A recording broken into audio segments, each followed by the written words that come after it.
Cincinnati's most eclectic, almost said electric, one of the most eclectic neighborhoods is celebrating Independence Day with a nearly 2-century-old parade.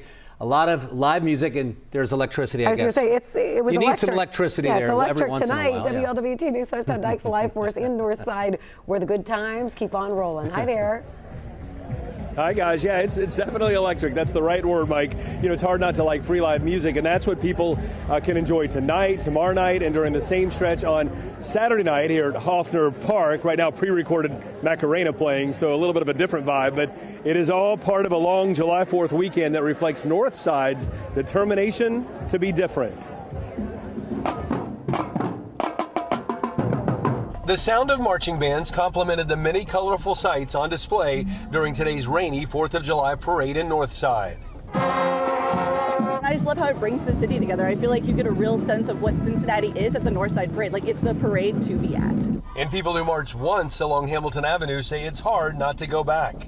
This is my second year, and there's nothing that was going to stop me from being here. I mean, it was so much fun, and I love the vibe, and I couldn't wait to do it again. In addition to traditional parade trappings, there were also people making political statements by holding signs calling for the end of the Israel-Hamas war and banners supporting LGBTQ issues. Jillian Ellis says the fact that political differences did not disrupt the celebration of America's birthday is encouraging.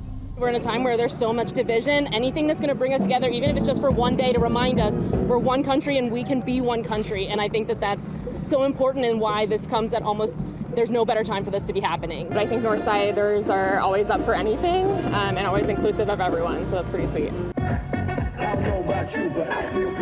That roll with the flow attitude continued after the parade ended at Hoffner Park, home to this July 4th rock and roll carnival. I mean, you can walk around the carnival, you can walk around the parade and see that. You're going to see all walks of life, all kinds of people, and one thing in common is we're here to celebrate Northside and have a really good time. Now, in the months leading up to today's festivities, there was a fair amount of anxiety about the parade. That's because city officials suggested it might be a no-go due to issues with the length of the route and related security concerns. But organizers worked with the city to get those issues resolved, to make sure that the parade went off without a hitch, and now it's pretty much let the good times roll. Reporting live tonight here in Northside, Todd Dykes, WLWT News 5.